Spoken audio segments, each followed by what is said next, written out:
Thank you all for coming. We are here to discuss with this distinguished guest 13th general elections, scrutinizing public policy. So my name is King Chai, and I'll be your moderator for today. And before we start, let's talk about the format a bit. We'll start off with 30 minutes of introductions and opening remarks from our speakers. And then we will pose them an individual question each for them to answer, and they can use it as part of their remarks. And then we'll move on to a 40-minute Q&A from the floor. I know we have Projek, we have Dr. Adam, and we have Ben Sufyan, all very distinguished figures in the field, lots of questions. But there are some basic ground rules that I just want to remind you in case you get offended later. All right? Please, if you want to ask questions, line up on my right. Okay, there will be a chap with a mic. And try to keep your questions under 30 seconds to a minute. Any longer, they will take your mic away. I know.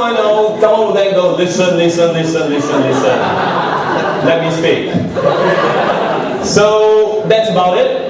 First of all, I'd like to introduce Yang Mulia Raja Petra Kamarudin, Chief Editor of Malaysia Today, very much responsible for publishing a series of commentary articles on Malaysia Today. I'm sure all of you read them. And sometimes referred to by the initials RPK. Known for his hard-hitting, straight-talking, no-holds-barred opinion pieces and expose, he takes on politicians regardless if they are walking in the corridors of power or otherwise. Next, we have Dr. Adam Tyson, Senior Lecturer of Southeast Asian Politics at University of Leeds, and also ex-Deputy Director of International Affairs and Cooperation for the now very, very famous University Utara Malaysia. His area of research includes social compliance, censorship in Southeast Asia, formative trauma and political violence and political Islam in the Malay world. Next, we have Mr. Ibrahim Sufyan, Director of Merdeka Center, an opinion research firm established to conduct opinion polls, also known for publishing polls periodically to measure the Prime Minister's and the ruling party's popularity. And his organization is said to have a hand on the pulse of the man on the street. So, shall we start? Raja Petra, you have been ruthless in your attacks and criticisms against politicians from both Barisan Nasional and Pakatan Rakyat, regardless if allegations are corruptions, power abuse, or simply not fulfilling promises made after the 12th general election. With the 13th general election looming over our heads and people have been campaigning unceasingly since the 9th of March 2008 until today, can we still trust our politicians, and if not, what can we do about it? Please. Thank you. Now, I think I'm given 5 to 7 minutes to respond to something that will take me 2 to 3 hours. But, I'll try to be as brief as I can. Now, can we trust politicians, and what do we do about it? Now, we have to understand one thing.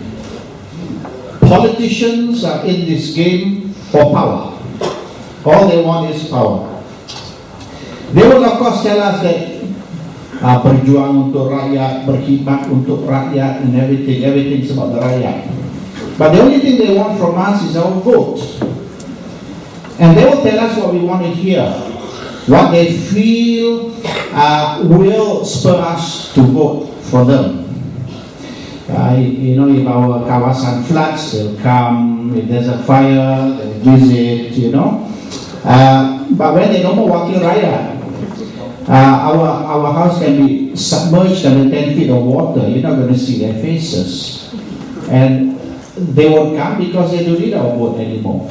So basically, it's all part of the election campaign. What the politicians want is for us to put them in power. And we've got at the moment two groupings, two coalitions in Malaysia fighting for that vote, Barisan Nasional and Pakatan Rakyat, with some splinter parties who are not aligned to any of the two coalitions. The only thing that the politicians fear is not God. Politicians don't fear God. The politicians fear losing the election. The politicians fear not getting the vote. So what we need is to make the politicians fight. Let them fight with each other. It is like Asda and Tesco both fighting for our business. And at the end of the day, they cut each other's price, undercut each other's prices, and we, the consumer, get a better deal. We need competition. If we don't have competition, we will get overcharged. If there's price control, for instance, like in Malaysia, the consumers end up paying much, much more than what they should pay. The competition between Barisan Nasional and Pakatan Rakyat must be encouraged. But we, the rakyat, the voters, Malaysians, should not be too quick into telling them that we support you, we will sink or swim with you, we will die for you, and start screaming Abu every day. I know a lot of my very close friends and comrades are now my enemies. They don't, because they scream Abu, and I tell them I do not support Abu. Why don't you support Abu? Abu means anything but UMNO. No. We can't tell them that we're going to vote for anything but UMNO. This will make them complacent. This will make them lazy. Play hard to get lah. If on the first date already you can kiss and you show that you're so easy, it's not going to bring you flowers, it's not going to bring you chocolates, it's not going to bring you to the best restaurant. You must play hard to get. We want them to fight and chase our vote. And we got to keep reminding them that our vote doesn't come cheap. Najib cannot go giving a sack of rice to the Indians and 90% of the Indians will vote for you. Like what happened yesterday. Now, we have got to tell the politicians that I don't know whether I'm going to vote for you. I have not made up my mind yet. I'm yet to see what you are going to do for me. What's in it for me? Now let's hear what Barisan has to say. And then we'll tell Pakatan, this is what Barisan is offering. What are you going to offer me? And then Pakatan will come to offer something. We go back to Barisan and say, this is what Pakatan has offered. What are you going to offer me?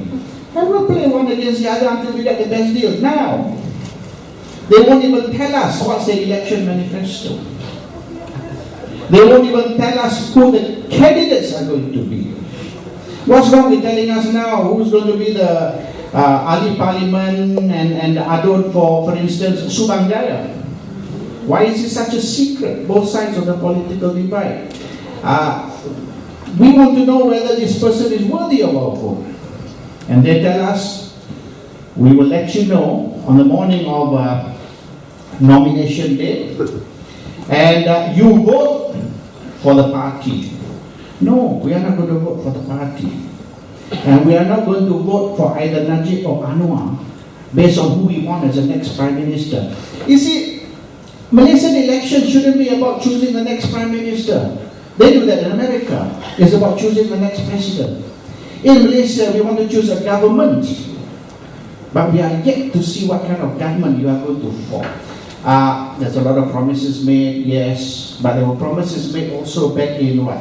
2008. There were promises made in 2004. A lot of these promises are not fulfilled. A lot of excuses are given why they're not fulfilled. Now, what's Malaysian politics? I don't have much time, yeah? What's Malaysian politics all about? Malaysian politics is not politics of love. We are not going to vote for the party that we love. Malaysian politics is the politics of hate. We are going to vote for the other party because we hate this party.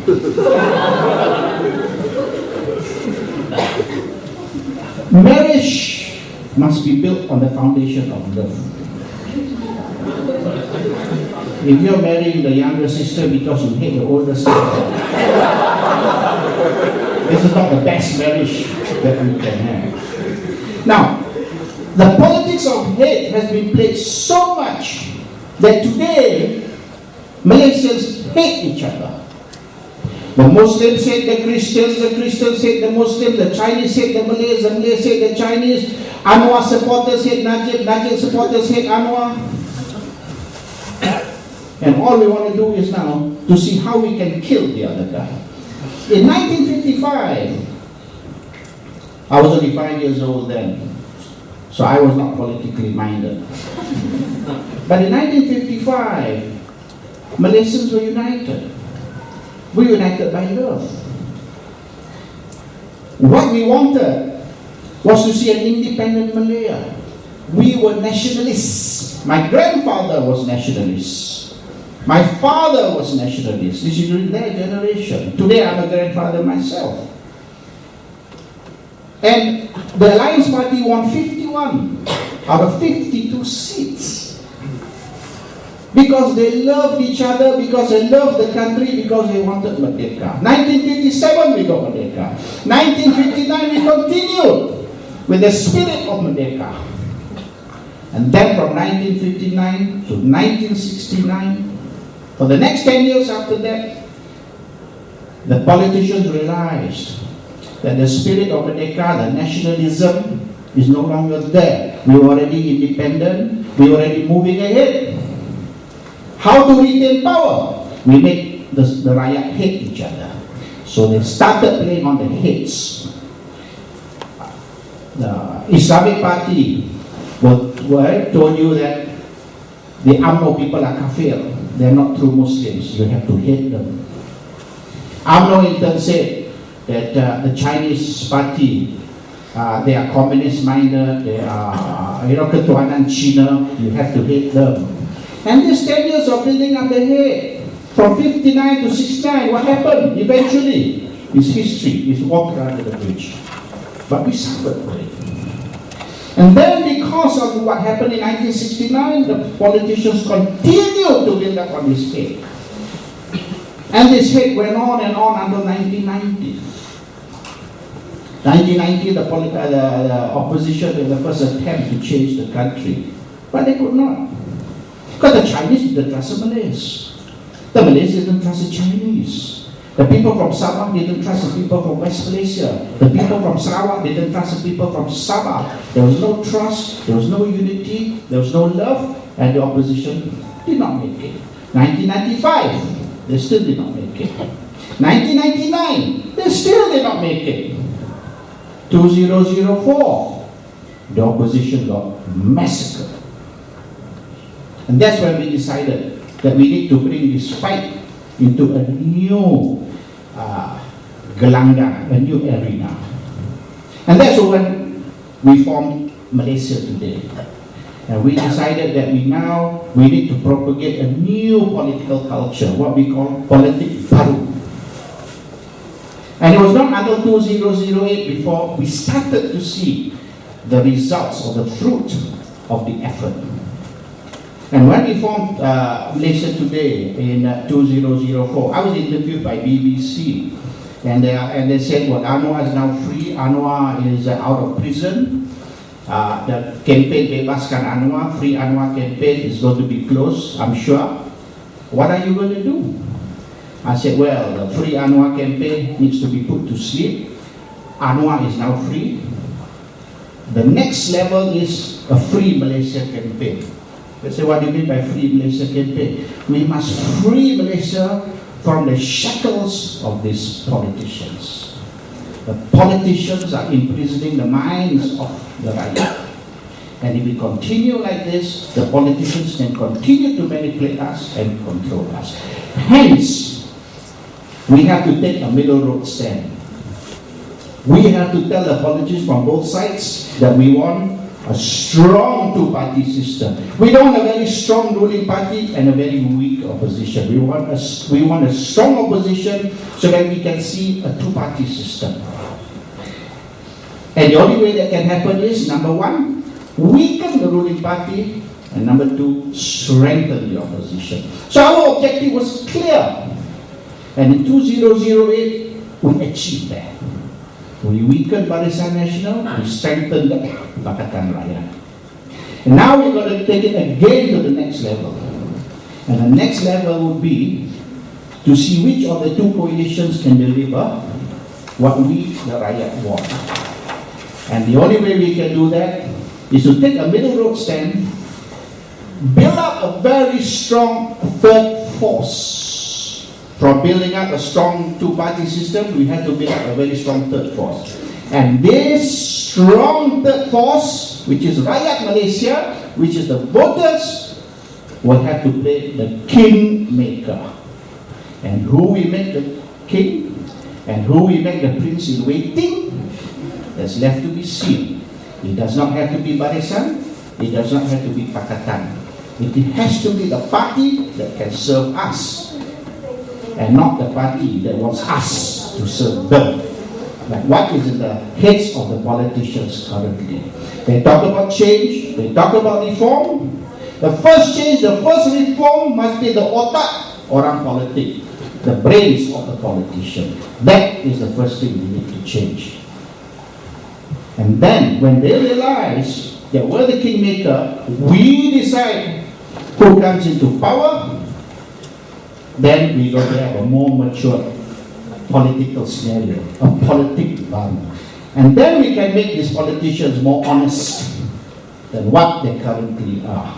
Thank you. Thank you very much. We have Dr. Adam. Recent calls from leader of the right-wing Malay NGO Perkasa to burn Bibles in Malay language, which did not happen today, using the word Allah, has sparked condemnations from members of the civil society and also from both political parties. So with religion deeply rooted in the Malaysian Federal Constitution, referred to Article 3, how do you see the country being able to truly reconcile the differences between internal obligations and burdens of each faith with one another? Please, floor is yours. Thank you. So I do realize that the previous panel session covered this in detail and covered this very expertly already, to an extent. But I do appreciate, that this is very topical as well, and very current. And it is good that Bibles are not burning as we speak.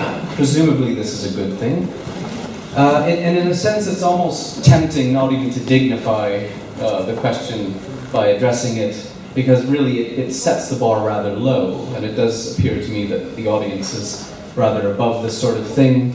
But yes, it is a problem, and it's a problem that perhaps needs addressing at a couple of levels, even though broadly speaking I would say it's a distraction from much more important things. At one level, and this was already raised by the previous panel, both Bridget and Sheikh Ahmad, especially Sheikh Ahmad, put this really well. I don't know if he's still here, but he said his main concern, one of his main concerns, is when God is rendered in the service of politics, and the potentially damaging impact this can have. Egypt was an example, Malaysia is an example. There are many cases of this, and there's a lot of implications involved. So I think you can look at it from the politicians who use this as a tool or an instrument. I think you can also look at it institutionally. And I pulled this little note, that's why I've been fumbling with my phone. I assumed I would get this wrong because sometimes the simplest things are the hardest to get right. But I think this captures it very well. Work expands so as to fill the time available for its completion. I don't know if anyone's heard this before, but it's called Parkinson's Law, 1955, a British official who had spent time in Malaya. And the purpose of Parkinson's Law is exactly this: work expands to fill the time for its completion. Now, the religious institutions, the more they're built, the busier they get, the more resources they take up, the more of our time is taken debating what are otherwise very mundane, very predictable topics. And I think this is problematic because we are talking about election manifestos, we are talking about good governance, and my worry is the amount of resources and brain power and hot air that goes towards these issues that can be resolved soundly through competent discussion, but don't need to steal so much of our valuable time. And my worry is a lot of very intelligent activists are drawn into these debates about religious outrages, and they don't have to be drawn into it. They can actually use their energies for better things. So it's that, it's the institutionalization of faith, and the mushrooming of jabatans, and the mushrooming of jaringans, and there's so many new agencies and bureaus, and really I think it's time for a reckoning.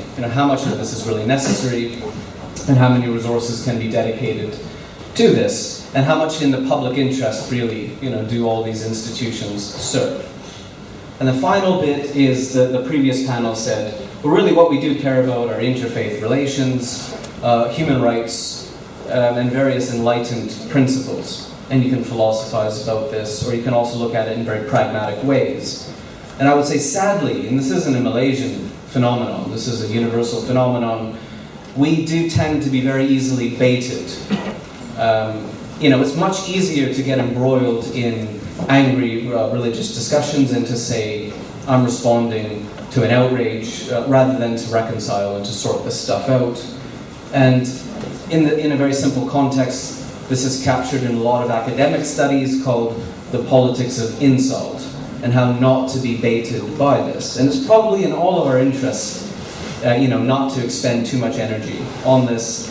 And finally, if you look at the Indonesian experience, most of the Bibles use Tuhan. So kalau pergi ke gereja, berkata puji Tuhan, right? Atau Bapak di surga, right? And okay, fine, you're referring to a God in your own language. Do we have to turn this into a dispute and politicize this and make this emotionally charged and cause conflict over it and threaten people over it? I really think it's below us in many ways. So ultimately, I would say we can sort these things out, and we shouldn't take the bait, I guess. Thank you.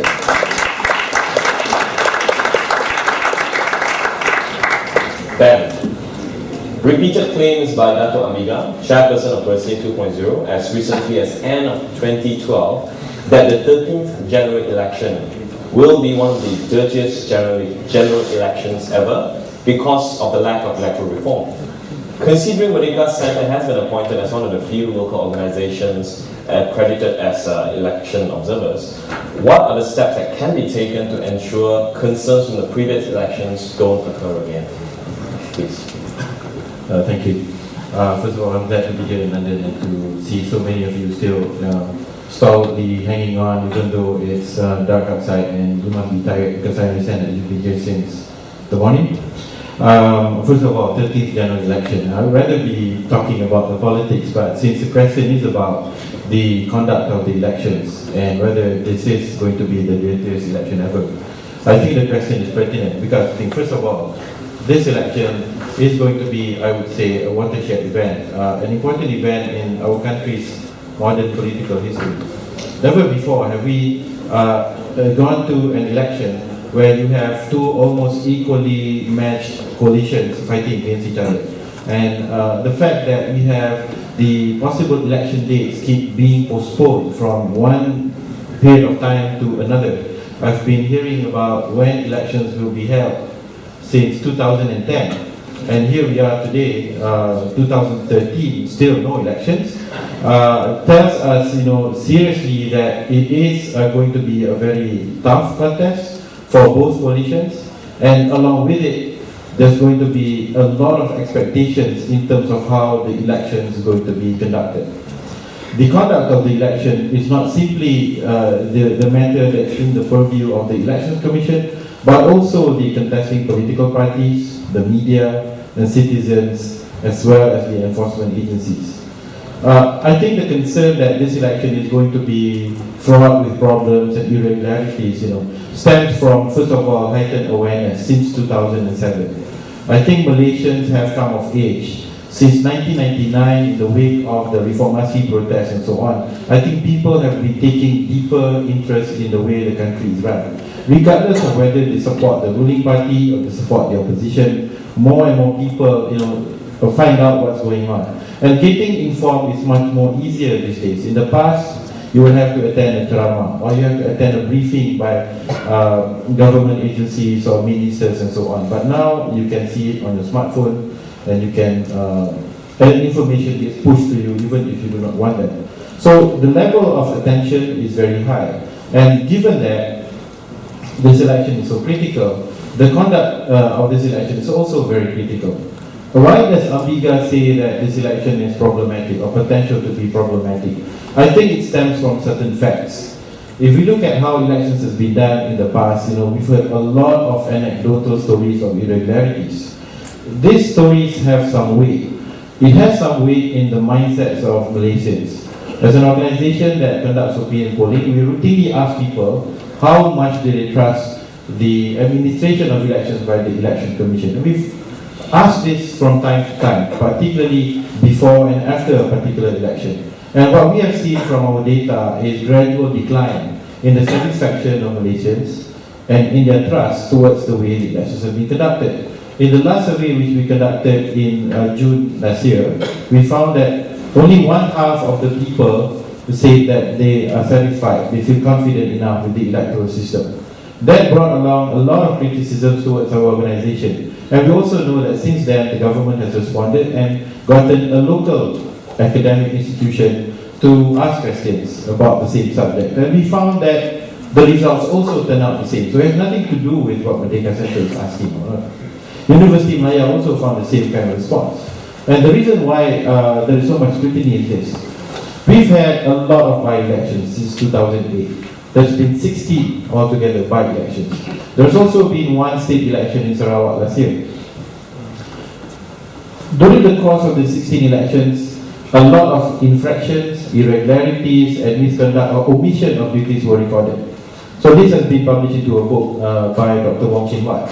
But in a nutshell, what we've noticed is that there are some serious problems with the electoral roll to begin with. The problems with the electoral roll, doesn't stem simply from the allegations that foreigners are being given ICs and so on, which, if you look at the news, is a fact. It's been going on for many, many years in Sabah, such that it has altered the demographics of the state.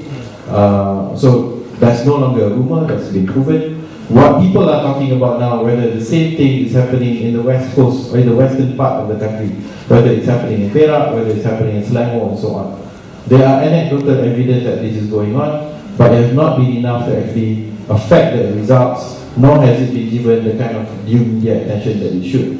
The other thing is the conduct of the organization starts with maintaining elections, whether they have adequately addressed the concerns of political parties and so on. So these are ongoing programs, ongoing issues that people are well aware of. But if we want to pin our point of view or look at something very specific, in the wake of the July protest last year, the government organized or put together the Parliamentary Select Committee of Election Reform, and this body met and deliberated. We as an organization also tendered in information and so on, and came out with a set of 32 recommendations.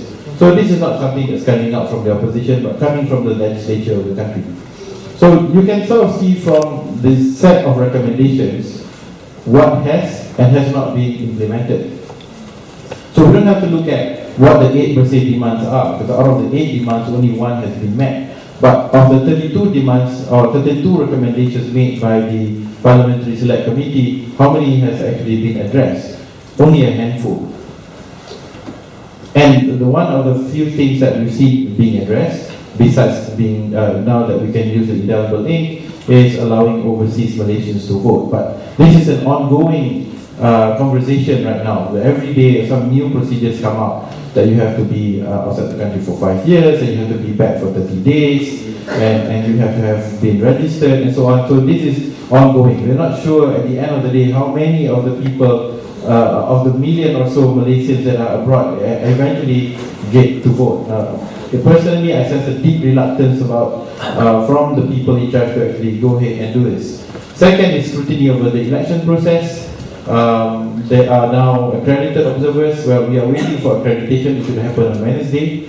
And if that happens, that will be a plus for the country, that for the first time, the election will be observed by domestic observers and foreign observers coming from ASEAN countries in a more systematic, comprehensive way. There are issues also with respect to the terms by which observers have to work under. And finally, and I think this is the major thing, besides the problem with electoral roll, is allowing Malaysians who are not living in their constituency to vote by post. And this is, I would say, a living problem, because in Malaysia, many people do not live in the constituencies where they vote. Many of us, I would say, our research shows something like 74% of Malaysians do not live at their voting address. Out of this, many people are from Sabah and Sarawak, where they work in Semenanjung, they work in Johor, and they cannot afford the trip to go back just to vote for that one day. And it's been a recommendation of the Parliamentary Select Committee that these Malaysians, at least Sabahans and Sarawakians who work in Peninsula, be allowed to vote on election day. And this has not been accepted. This recommendation was not accepted by the EC. So there are all these issues. But beyond all of this, it goes back to the fundamental point. It's not so much the pemundi hantu rumors that we see and hear, but really is the veracity of the electoral roll. The reason is that since 2008, so many people registered, and the number of new registrations has overtopped the margins of all these competing parties. If you look at many places, members of parliament who have won by margins of 5,000, 10,000, even 20,000, suddenly find that there are now 30,000, 37,000 new voters in their constituencies. Who are these people? Are they real people, or are they imaginary friends of certain political parties?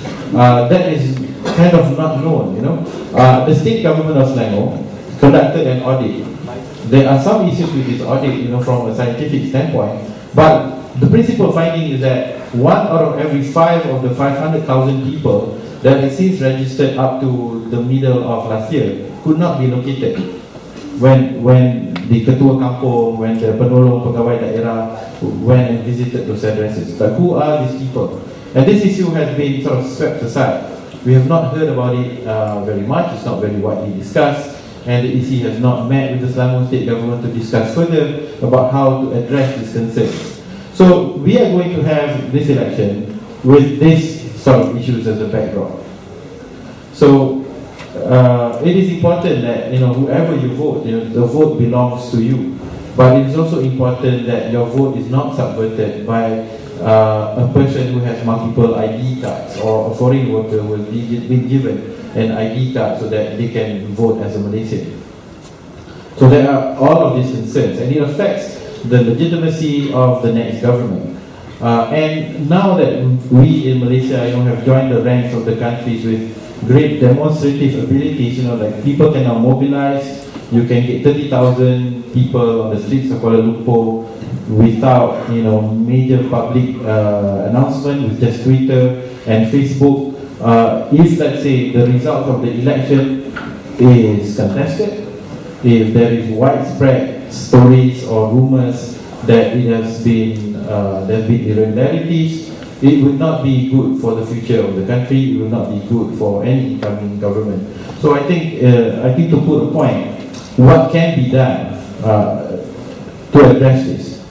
I think it's for every Malaysian to scrutinize this election, to be a part of watching this election, not just to fulfill your role as a voter, but to be aware of what's going on. If there's something not right, for them to report. Because for the first time, we now have observers inside the polling stations and also outside. Because what will happen is that we now understand, besides observers that are accredited by the Election Commission, Bersih and other NGOs will mobilize about 50 to 70,000 people to monitor elections in hotly contested areas. So this is going to be the mother of all elections, at least in the Malaysian context. And for you, I think it's important, if you have the opportunity, to be there and be a part of it.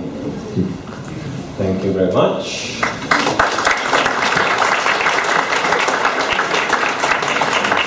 So, with the introductions and opening remarks out of the way, let us go straight into the Q&A on the floor. So, ladies and gentlemen, again, this is question and answer, not comment and answer. Give us your name, to whom your question is directed to, if any, and let's go straight to the point. Anybody? Yes.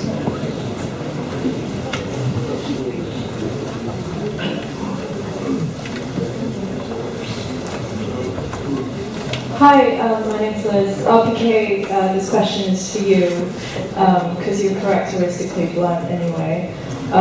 What percentage of money, in terms of government revenue, do you think has actually been stolen or misappropriated in the last 5 years?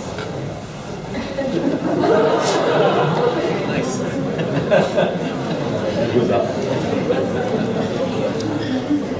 In the last 5 years? Did you say 5 years? You can pick any time period you want. Okay. I've written about this way back in, let me see, what was it, 2004, 2005 actually, yeah? Now I've just done a rough calculation from the top of my head, yeah? It's not very fine maths. Now, Terengganu gets about 1 billion a year in oil revenue. That is a 5% share of oil royalty or one esan that they get. And I'm just averaging out, yeah. At the lowest, they got about 600 million a year. So I average about 800 million between the highest and the lowest. Now that's 5%. And therefore, if you include, now Terengganu contributes 50% of the total oil, Sabah Sarawak the other 50%.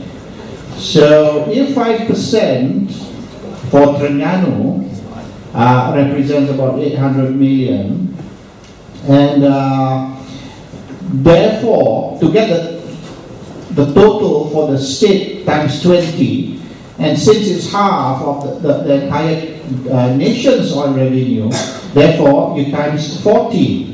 Now if you work just from 1977, and from 1977 until 2007, which is about, well, just before the 2000 elections, yeah, it works out to about $1 billion, according to some oil consultants. I am actually a bit conservative, and they said they double that. So we're talking about 1 to 2 trillion. Okay, 1 to 2 trillion. Now we sat down and tried to work out.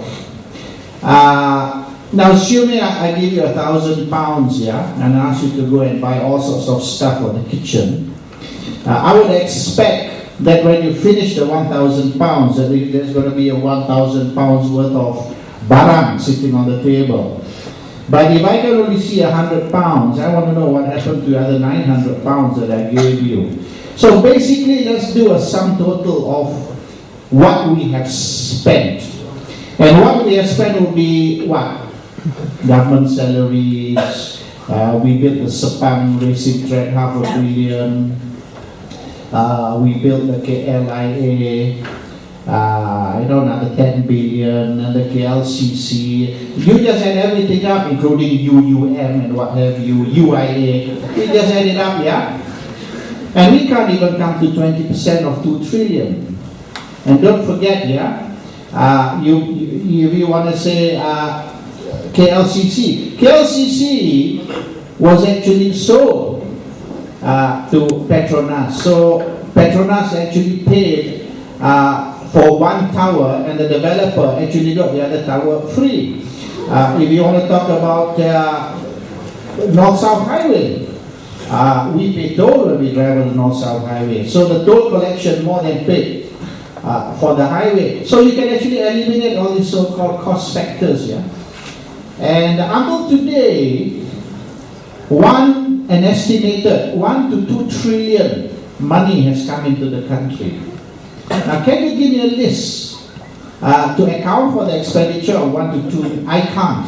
I sat down with a few guys and we just couldn't come to 1 or 2 trillion. And what is more alarming, under the Petroleum Development Act 1974, Petronas did not present its accounts to the public. And Petronas reports direct to the Prime Minister. Now, who was the Prime Minister in 1977? And then we had 1981. And then we had 2003. And then we had 2009. So we've had many Prime Ministers, and we had many Deputy Prime Ministers, and we had many Finance Ministers, starting from Tengku Razali. Then we had Daim, we had Anwar, and we had the PM himself, Finance Minister. So the three people who would know, the 3 out of 28 million Malaysians who would know how much money has come in, how much money has been spent, where's the balance of all that money. The 3 people who would know would be the Prime Minister, the Deputy Prime Minister, and the Finance Minister. And these will be people, Tengku Razali, of course, the late Tun Razak, the late Hussein On, we can't ask them anymore. Then, of course, Dr. Mahathir, Abdullah Badawi, and Anwar Ibrahim. Now, people from both sides of the political divide, including Tengku Razali, because I regard Tengku Razali as being from this side as well, yeah? People from both sides of the political divide know how much money, but nobody is telling us. Neither Tengku Razali, nor Abdullah Badawi, nor Najib, nor Muhyiddin, Mahathir, Anwar Ibrahim, whoever, they're not telling us. So your guess is as good as mine. How much money have we lost? How much money has been stolen? How much money has been flushed down the toilet? Your guess is as good as mine. But none of the politicians, either from Barisan or Pakatan, is giving the answer to this question. And that's one of the beefs I have with politicians from both sides, you know. Pakatan's accusing Barisan of robbing the country, and Barisan says, yeah, but you know, those people in Pakatan were my partners in crime, they helped me also rob. So why don't they also come? You know, I mean, 5 bank robbers, 2 get arrested, yeah, 3 are still free, and the other 2 are accusing the 3 again. At the end of the day, all 5 were bank robbers. It's just that some got caught, some did not get caught, that's all. That's the only difference. You're a criminal only when you get caught. If you don't get caught, you're not a criminal. But to me, the whole bunch of them are criminals. Now, is it 1 trillion or is it 2 trillion? Parliament asked this question and they said, we don't have to tell you. Because we, Petronas, do not need to report to Parliament. Under the Petroleum Development Act, we only report to the Prime Minister. The Prime Minister is not talking either. I don't know. So, 2 Prime Ministers are dead. Probably another few are going to die. Bring this secret with them to the grave. Well, Raja Petra, I think you brought a very good point regarding oil royalties. But before we move on to the mic, I've got a question for perhaps Dr. Adam and Ben who can enlighten us. If the political status quo remains post 13th general election, how do you think it will shape federal state election? Let's say if Pakatan Rakyat are in power, will it consider giving further autonomy to states? How do you see it? I think if the election results were reversed in the sense that if it were Pakatan Rakyat federal government, the relationship between the federal and the state would be different than what it is now. I think over the years, over the last 50 years, a lot of power has centralized in the federal government. A lot of it has centralized actually in the office of the Prime Minister. Now if you can study this by looking at how the national budget is developed and how a lot of the major functional areas of planning, of even implementing projects now reside within the Jabatan Perdana Menteri, through various organizations such as Pemandu and others. So a lot of the budget, budgetary powers have concentrated within only one area of the government.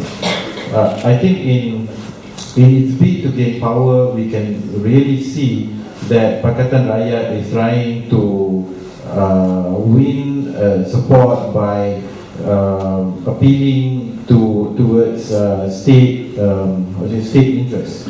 As I think as early as 3 or 4 years ago, this whole notion of providing a bigger cut of the petroleum royalties to Sabah and Sarawak and then extended to the other states has begun. So 20% royalty to Sabah, Sarawak, Terengganu, and then now Kelantan.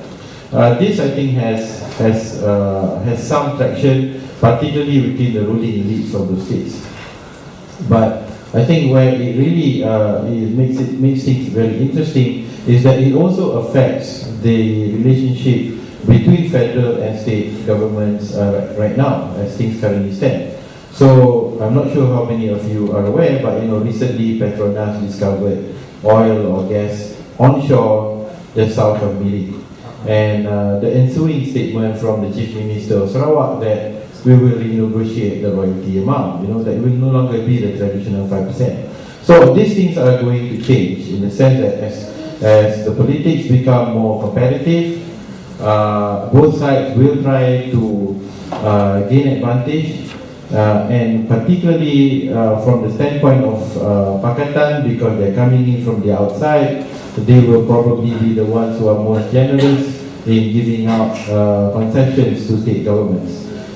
So I think we are going to see, I would say, more autonomy given to the states in Sabah and Sarawak, for example, to allow Sabahans and Sarawakians fill up the top positions in the civil services of those states, having more say in terms of development projects that takes place there. And I think more importantly is that giving priority to local business people to partake in development projects that occur in their state. I think when it comes to money, I think this is where things become very interesting in politics, because as you know, in politics there are no permanent friends or enemies. And so when we look more closely into what is really going on, we can sort of see the nexus between business and politics very clearly. Some projects that are approved by federal government for implementation in some of the states are not supported by the local people, partly because local players are not given a share of the action. And so because of that, they withdraw support or they support other people. So I think we are going to see more of this, no doubt. And I think the question is, to what extent will it be? Will it be simply within the federal state list of duties? Will it extend beyond that? How much more freedom will they give, say, for example, in the administration of religion, for example? Because in theory, religion is the purview of the state. So how far will they allow state governments to enact ordinances or laws that affect, say, the lives of Muslims or non-Muslims? So that's, I think, going to be part and parcel of the future if an opposition government does take over the country. We're probably better off going to a question. Any question on the floor? Please queue up on the right side, on my right, over there, that chap. Hello, my name is Ajay from the Council University. My question is directed to Mr. Ibrahim Sofian, the director of Negara Center. So we believe when a survey consultant, you have to be impartial and non-partisan. There's always been polls on our PR Najib that the polls have been up, the polls have been down. But my question to Negara Center is why there is any poll on how the Malaysians are confident for Anwar to be the next PR. That's first. And we realize that the PR state government of Penang and Selangor is one of your chief clients. Why isn't there any polls going out? How do Malaysian Penangites believe in the confidence of Lee Wang Eng?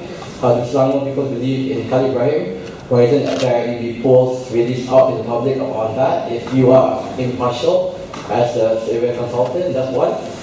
My second question is, before you were in the Negara Center in 2002, you were in CIDA, the Canadian National Development Agency, and there's been strong ties between CIDA with NGO bodies which are controversial, I could say, such as Malaysia Kini, such as Suara. Please be straight to the point. Alright, so my question is, if you are non-impartial body survey consultant, but you have strong allegations and strong affiliations towards the other side, how could we normal Malaysians believe on your poll, believe on your results, that you're not inclining to certain parties, but from a neutral point of view? I think we get your question. Okay. Thank you. Yeah, thank you so much. I think it's a good question because I think it puts the focus on this election and also how Malaysians are thinking.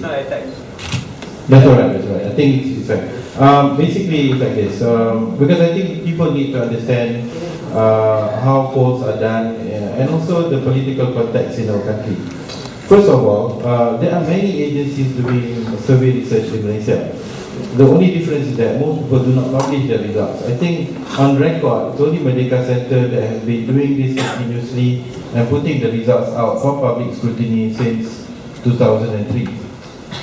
Besides that, some universities continuously organize survey research, but it's only of recent time that I would say perhaps in the last 2 or 3 years that University Malaya through their University Malaya Center for Electoral and Democracy Research, UMCEDL, have started putting out their results. And I think it's good for the country to have more people do polling, do surveys, and find out what makes Malaysians tick. The problems that we face in the country is this. I mean, it is a very politicized society that interprets how you frame the results, how you frame questions as indicative of your political stance. That's one part of the problem. The other part of the problem is that we still have a society that's driven by political fear. Most Malaysians do not openly disclose their political inclination. If I ask any one of you in a random street survey or a survey in your homes, if an election and it's held tomorrow, which party will you vote for? I can tell for certain that 2/3 of the results that we get in many of those kind of interviews will return a response saying that they will vote for the ruling government. And so over the years, we've decided that there are some numbers that we can put up, there are some numbers that we don't. The reason is because we know that the number or the results of the survey is not truthful, and that people do have bias towards the question. So in the context of the work of Merdeka Center, we are technically organized as a company, so we are a Sendirian Berhad. And we organize it in a way that we have some work that is for profit. We have clients from government sectors. We have also applied for grants from organizations inside the country and outside the country. So some of the work that we do are proprietary in the sense that they belong to private clients. So if I do something for the Prime Minister, I cannot put the result out. I mean, I'm bound by the contract or the terms that I perform. So we are not an NGO that produces all the work for public use. So only 20 to 15% of our work is for public use. The rest is actually private.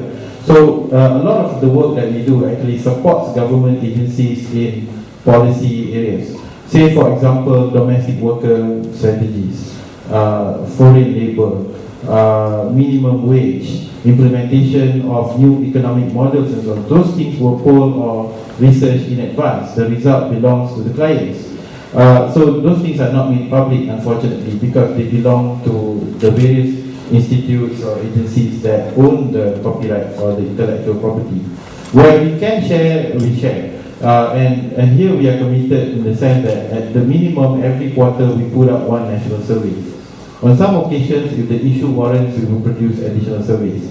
And so the question on polls on Najib, we have tracked the Prime Minister since the time of Dr. Mahathir, and we have continued into the current Prime Minister. What we have found in the results is this. The results of polling, and I want you to see this in the context of Malaysia. So you cannot compare PM Najib's approval rating with Cameron here. It's not the same because it's a different society, different political forces at work. Najib will poll 63% approval rating. So for someone in a democracy, in a real democracy, that's sky high. That's very, very good. But in the context of Malaysia, we think that 63% is embedded a figure for political fear. These are the people who, when you say, how strongly are you satisfied or dissatisfied with the performance of the Prime Minister, they will say, I'm somewhat satisfied. Agak setuju, agak sokong, this agak, and this figure, this response, within this embeds the figure that actually I don't support the guy, but I'll just say yes because I don't know who's interviewing me, and I may get repercussions because of it. So over time, we've been able to work it out, like exactly what this number means. So as you look at the numbers that we put up, so bear this in mind. In January or February 2008, Abdullah Badawi achieved approval rating of 61% overall. And then you know how he performed, the Barisan actually performed in the election. Within the Malay community, the fear is biggest in the Malay community. Political fear is highest in the Malay community, largely stemming from patronage. You got a lot of people working in government, a lot of parents with their kids in school, depending on PTPTN or whatever, you know. So the fear is highest in the Malay community. Abdullah Badawi was pulling support figures of 76% among Malays before the 2008 election. What does it all mean? It just means that people do not speak of, do not give honest responses when we ask them questions about their assessments of standing government leaders as well as political parties. On the other side of the coin, when we poll about the opposition figures, we get extremely low numbers that are ludicrous, like 18% or 12% in support for a political party or an opposition figure. The only consistent high number for a standing politician are just two figures. Nik Aziz will get 77-80% approval rating in Kelantan, and we believe that's roughly true because he's revered. Lim Guan Eng will get 90% approval rating among the Chinese internet.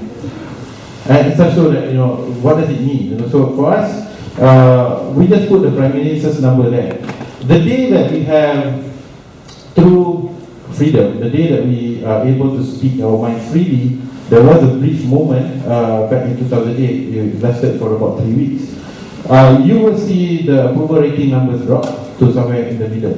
For those of you interested in this stuff, in political science or polling, you can look at the history of political polling in Taiwan.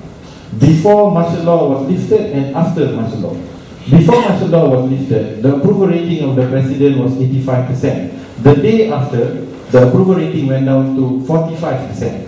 It's just lifting of the fear. So the moment the fear is lifted, people are no longer afraid that they are going to be punished for speaking their minds, then you will get true reflection. So because of this, we decided that we should just put the Prime Minister's number because the other numbers are not an accurate reflection of the reality. Because we can approximate what is Anwar's approval rating numbers, but it would need us to massage the numbers and put in estimates and so on, and we don't do that. We do not fix the numbers that we put up for public use. Second, with respect to polls in Penang and Selangor, when we conduct polling, a lot of times it's based on what funding is available. So if we have excess funding from our other projects, we would then utilize the poll for national survey. And a lot of times, the focus has been polling at the national level and not polling for Penang or Selangor. The last question is, my background, working with the Canadian International Development Agency. I worked there for about 3.5 years, and I think those were the most interesting times because before that I was working in Arab Nation as an investment banker, and I worked on one side of the divide. I worked on bond deals, project finance deals, and there was a moment of, I would say, epiphany in the sense that I approved one bond deal where I asked the client to remove the squatters on this particular plot of land outside Nia in Sarawak. When I later worked in Sida, I visited that place. It's an oil palm plantation owned by a listed company. And then I found out that there had been trouble there. There's a longhouse of Iban villagers, and they have lived there for about 200 years. And they were forced out because we at the bank issued this order to the new purchaser of this plantation that these squatters are to be removed. And during the scuffle, seven people were injured, 2 persons died. So these are some of the things that, when you're living in KL, you don't go to the ground, you don't know the rest of the part of the country. Sometimes we feel so cocooned and so safe. But when we actually step out from the safety zone, suddenly we find something, a completely different Malaysia. I think many of you may feel that, but I invite you to step beyond your safety zone and see the country for yourself. Thank you.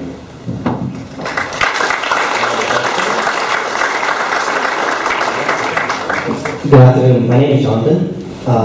Very brief question.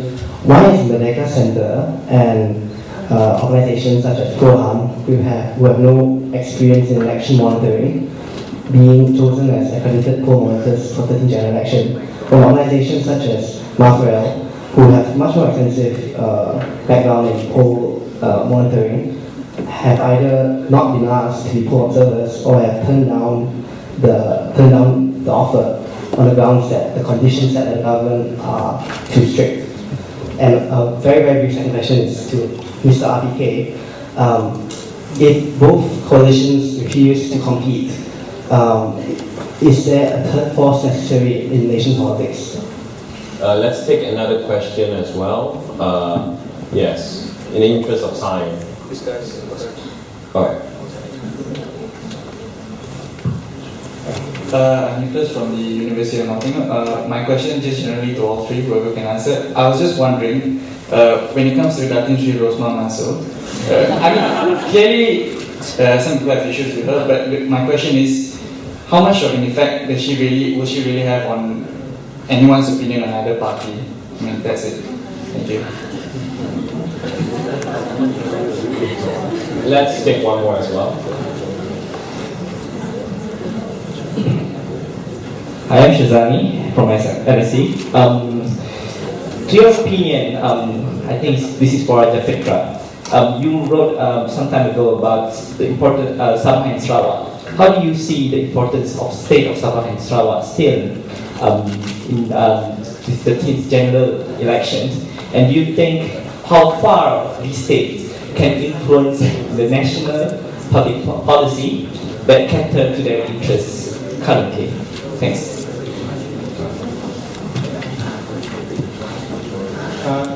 I didn't quite get the first question. If the two coalitions do not compete or something, what was it? If the two coalitions do not compete, as we pointed out in your strategy, you want to make them compete. If both of them do not compete, or they compete on trivial issues rather than national issues, is a third force necessary in Malaysian politics? Well, perhaps he meant is that if political parties from both divides don't compete on issues that actually matter, would the third force be needed to straighten things up? Oh, okay. Well, I think Malaysians have rejected the third force. We tried that in 2010, yeah? We tried to introduce the third force. And somehow Malaysians always, I don't know, they had this idea that third force means three-corner fights. So I don't know why third force has to equate to three-corner fights. So we decided to back off. We're not going to have third force after all. Just let the two coalitions, ruling party opposition, let them fight, and we'll whack both of them. And that was from 2010, the new strategy. If you remember, around that time we launched MCLM, the Malaysian Civil Liberties Movement, and we wanted to dialogue with them to at least determine what kind of candidates they're going to put out there. They refused to discuss this. And you see, so at the end of the day, what they told us was simple: stay out. We are the politicians, not you. You don't interfere in our party business. But I don't know what they mean by interfere, because it's not that they're going to vote for each other. They need us to vote for them.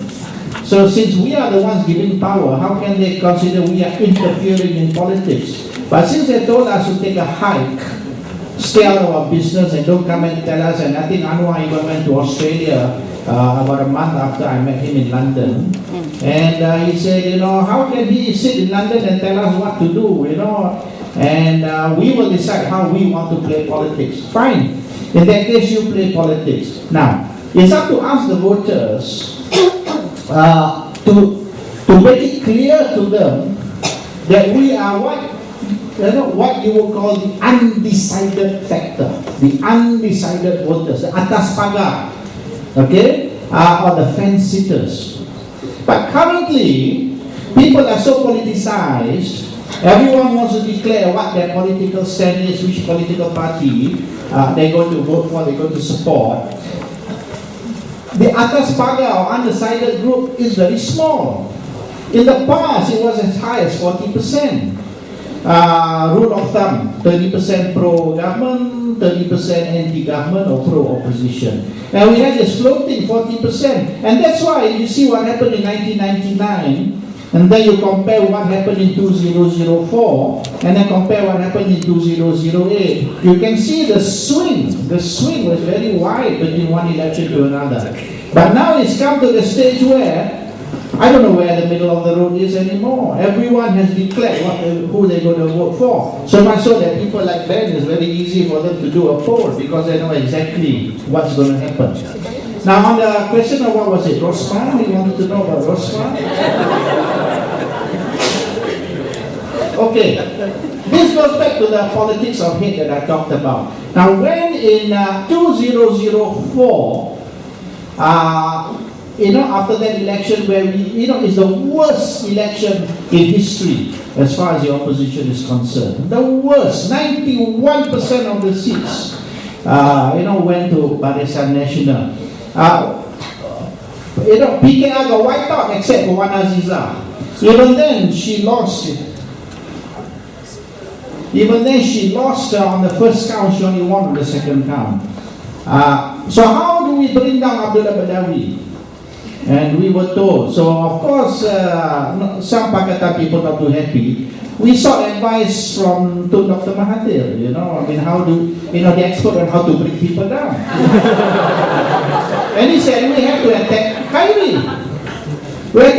So we attacked Khairi.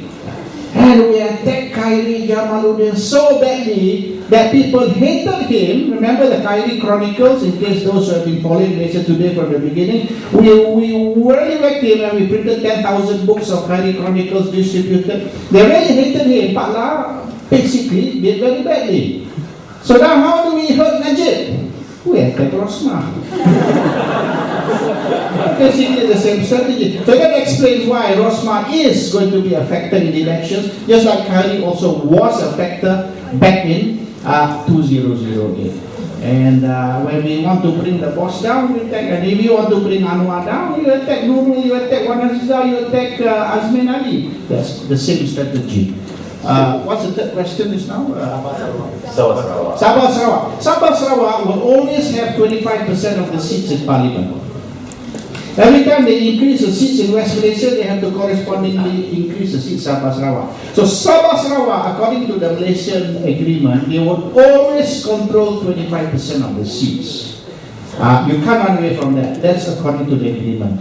So whoever wants to rule the country must conquer Sabah Sarawak. In West Malaysia, you have 157 seats. It's more or less evenly divided between Barisan and Pakatan. Now, if you want to rule the country, you got to take Sabah Sarawak. So yes, Sabah Sarawak is the kingmaker. But Sabah Sarawak people also are very parochial, they're very regionalistic, semangat daerah. The Sabah Sarawak people are just like the Kelantanese. The Kelantanese, I think we got one anak Raja Kelantan here. The Kelantanese are Kelantan first, Malaysia second. Sabah Sarawak is the same. Sabah dulu, Malaysia kemudian. So, are you going to give Sabah Sarawak what they want? If you can, they'll vote for you, you'll form the government. So they're the kingmakers actually. Okay, thank you. You love Malaysian politics. Ben. Yeah, I think with respect to conditions for accreditation, your surprise is mine as well. I mean, when we got the invite to be accredited, we were like, why us? Because we have no experience. But I think in the course of doing this observation of the election, the EC has been open in the sense that we are able to absorb any individual from other organizations with prior experience to come and join. So basically, most of the, at least the Peninsula accredited groups are going to work together with Mafrel and others that have experience so that we have a team that's in place that has the capacity and the ability to run the observation. But be that as it may, it is actually an uphill task because in the course of watching this election, we have 165 seats in West Malaysia, Semenanjung, and our goal is to cover at least 100 of those to try to get a view of the rural and the urban seats, of the hotly contested seats, and the seats that are more, I would say the campaigning is expected to be more benign, so we want to have a representative view of the elections. So in so doing, we are absorbing volunteers from established organizations to come and work together with us. As the reasons why they have not invited other groups, I think that's the EC's purview. I suppose that in the past they had accredited Mafrel, and I think they had some reasons why they did not call Mafrel to come back and monitor the elections. But I want to actually touch on the subject where you answered on Sabah and Sarawak, because I feel strongly about this as well. And I think the reason Sabah and Sarawak is definitely in play in this particular election. I think the reason why this election is very, very interesting is that there is no more safe zone, there is no more safe deposit for the ruling government. If in the past, it's only an imaginative person who would think that the opposition will do well in a place like Johor, for example, that's no longer the case. And the reason is because of what I mentioned earlier. This election, you're going to have 25% of the voters voting for the first time. The other thing is that more than one half of the voters are under 40 years old. Those voters who are under 40 years old have tremendous access to information outside of the mainstream media.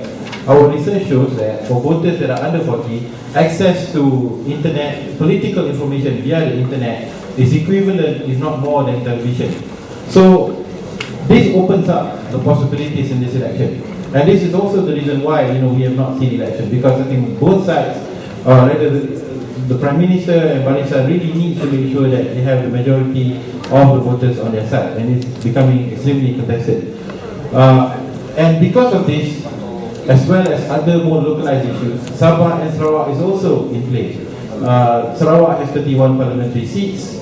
If we look at the results of the state elections held last year, 7 of those seats probably will go to the opposition. If we look at Sabah, Sabah has 25 seats in parliament, and about 6 of those seats are shaky, and there's another further 5 to 7 seats that are also shaky, partly because of sentiments from the ethnic Chinese voters, Kadazan Dusun voters, and so on.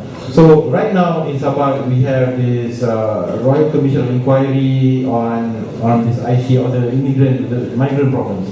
And I think as things develop, the news will percolate. The news will move from urban areas to rural areas. And I think that's going to galvanize people whether to endorse or not to endorse the ruling government. So I think it opens up the politics of the state for surprises. And because of that, we have, I would say, an election outcome that is less certain than before. I know that a lot of people in the party didn't bother to vote because they think that the result's not going to change, but I think this particular election, you should really make the beeline to try and vote, to register yourself, download the Borang 1B so that you can register as an overseas voter, and so that you can participate in what's going to be a historic event. Thank you, Ben. All right, we will move on to the next set of questions.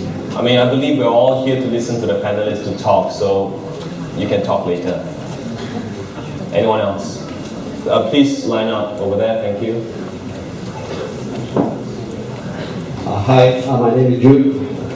My question is the role of NSCC. Recently they said that they are sitting in some of the meetings scrutinizing election candidates on behalf of Barisan. So my question is this proper? Is this legal? Do you think MACC should actually be scrutinizing candidates before for the election? Because I think that's not their role. Thank you. What's your name? Jude. Jude. Okay. Another question? There's a gentleman over there. Yes, you. Yes, you. All right, please line up. Thank you. There's a queue there. Dr. Adam, you have been quite quiet. Maybe you are seated in between. I just have a question. I stay at the office. Can you maybe you can explain a bit more on public policies that Malaysians in general should consider when we vote, from your perspective of research and your studies, because I believe it is called there are many voters. And the other thing is, Raja, can you actually tell us more about your People's Declaration and how we can consider that as a model when we go and vote in the coming general election? Thank you. Any other questions? There's one other fellow. One's too shy to get up. Hi, my name's Jan. Everyone knows that in Malaysian politics, politicians want power because power equals money. So how would you take money out of politics? All right, one more question because you've been waiting. Yes. Don't be shy.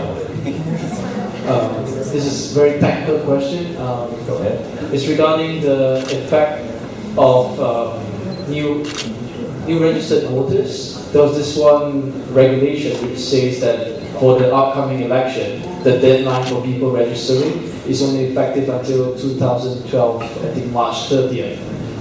Do you know anything about that? If yes, please comment on that. I'll just do that. Yeah.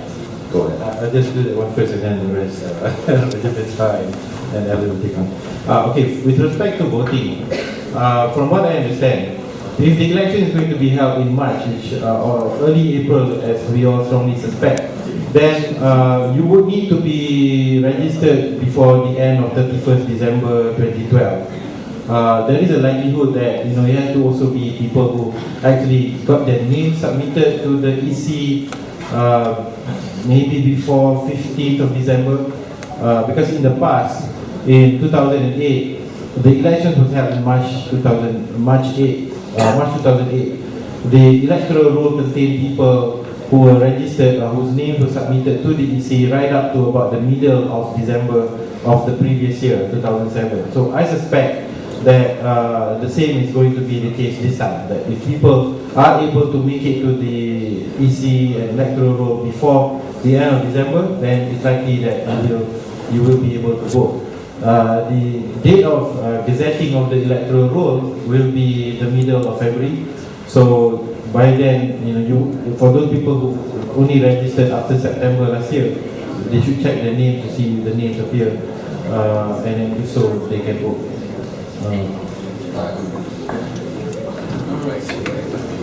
I was actually rather enjoying taking some time off. I think a couple of general observations. One, CEDA, Canadian International Development Agency. Gentlemen, please, thank you. I mean, I can't, it's shocking that we would say an association with CEDA is anything negative. I'm not really being serious, but no, CEDA is very decent. And an association with them is something I would say is probably something to be proud of. Let me see, just broadly speaking, local autonomy. This is very familiar in Southeast Asia, and even in China, the Chinese Communist Party is a highly decentralized party. Local cadres have a lot of power. Whether this is a good thing, I think is subject to question. Autonomy daerah in Indonesia has been implemented. 2 laws, one on political decentralization, one on financial, about the reallocation of resources. Is this something for the future of Thailand and Malaysia, which are not very decentralized? Perhaps that may be better suited to a comparative politics module in one of your courses you're all in now. But yes, the Philippines and Indonesia are the most decentralized, and to an extent the most chaotically governed countries in Southeast Asia. But I still think local autonomy matters. Should it matter only for religious issues? No, of course not. Is that potentially problematic? Yes. And then a general notion of what policies you should be concerned about. I guess that's up to you. Is it palm oil? Is that sustainable in Malaysia? Does that matter to you? Then that's obviously a policy you should be looking at. Environmentalism, ethnic relations, new economic models, Bumiputraism, gosh, it's really, there's a longer list of possibilities. That's mainly up to you. I can't really say. It's a personal choice to an extent, but you may want to prioritize. And we've been talking about, well, resources. Clean up the electoral roll. You need resources and you need will. Again, we're spending so much of our energy and resources on issues that may not be so important, but yes, that are emotive, yes, that grab us, and in our constantly heightened state of sensitivity, which I don't really buy into. But this notion of Malaysian politics being very sensitive and we play on those issues, yes.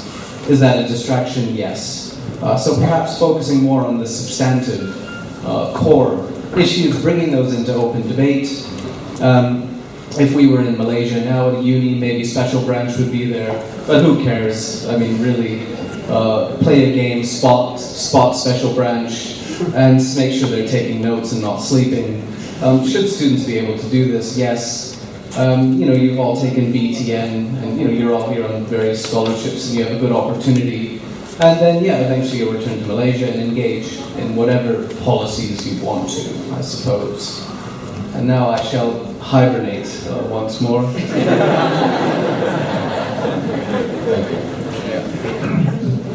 Okay, the People's Declaration. Who was it who asked about People's Declaration? Yeah, the general. You asked, okay, there you are, you were there just now. Okay. Now, let me share a little secret with you that I've not yet revealed. So at least today I've given you something I've not told anyone yet, so it's not repeating the same old story, okay? In 1999, 4th April, to be exact. I remember because 4499, that was the day. But when I bought lottery, but I didn't win lah. 4th April 1999, they launched Parti Keadilan Nasional. I was there at the Renaissance Hotel. I was there out of curiosity because I did not see why they needed to launch a new party when we already had so many opposition parties. We had DAP, we had PAS, we had Parti Rakyat Malaysia. But they wanted to form a new party. And I was wondering whether this new party is going to be a spoiler, triggering three-corner fights. And one of the articles that I wrote before the launch of Parti Keadilan, before the launch of Parti Keadilan Nasional, which I wrote in Haraka, which is the party organ of PAS. Malaysia does not need another political party. That was the title of my article. And I said what we need is a strong opposition coalition. We don't need another political party. Now, unless we can have a strong opposition coalition, it is pointless. We can have 20 political parties. We're not going to break Barisan Nasional. We're not going to be able to defeat Barisan Nasional. Then after Parti Keadilan was launched, 4499, they decided to form Barisan Alternative to compete against Barisan Nasional. I then joined the party as a worker, a salaried worker. My job was to head the R&D department. R&D, Research and Development in business, you call it R&D. Actually, it was more cyber, black ops, that sort of thing. We can be as dirty as BTN, don't worry, we know how to take them. Now, while we were launching our cyber, basically, I got a note from prison from Anwar Ibrahim. And the note from prison is, okay, need to wrap up, okay. The note from Anwar Ibrahim was that we are supposed to come out with agenda perubahan, agenda for change. And this is the foundation of the reformasi movement that Pat was talking about, all the demonstrations that we had. Now this agenda for change was handwritten by Anwar, just a framework, and we had to come up with a meat to put to the frame. And I sat down with Professor Jomo, you know Professor Jomo. I sat down with Dr. Farish. I sat down with Dr. Chandra Muzaffar, Raymond Rashid, the late DJ Mustafa Ted, our cikgu in Malay College. And with all these brains, we came up with a full document called Agenda Perubahan, which is the foundation for the reformasi movement, the foundation for reform, the foundation for change for Malaysia. I sent it back to Sungai Buloh prison, approved, we published it, and we used that as our election manifesto. In 2008, we wanted to go back down memory lane. What we did was, using the agenda for change as the basis, we came up with our new document, which is the People's Declaration. It was agreed Pakatan Rakyat would accept this as the foundation for the 2000 election as the basis of the election manifesto. But after they won, they totally forgot about election manifesto. In 2010, we had a conference here, a seminar here in London. Anwar came, together with Tin Chua, together with Tengku Aziz, ex-DAP, and I raised the issue of this. I said, this is the promise you made. You promised us, you made an agreement with us, you said this is the basis, and now 2 years later, 2010, 2 years after the election, you say this is no longer applicable. And then when Pakatan said they would not accept this People's Declaration, which was supposed to be the agreement we made prior to the 2000 election, that's when I decided, 2010, November, that we are going to launch MCLM, and we are going to now go for both the political parties. Now, that, if the political parties want, can be the basis of the election manifesto for the coming election, but they refuse. And they rather fight whether Islamic State ka, Hudud ka, can use Allah ka, they rather fight on that rather than on this. So yes, to answer your question, that was always the basis from the beginning, the last 3 elections, coming now 4th election. But they never, meet these promises. And this is the problem. The problem is not the document. The problem is, are they going to honor this document after saying yes before the election and they forget it after the election? That's my problem. All right, on that bombshell.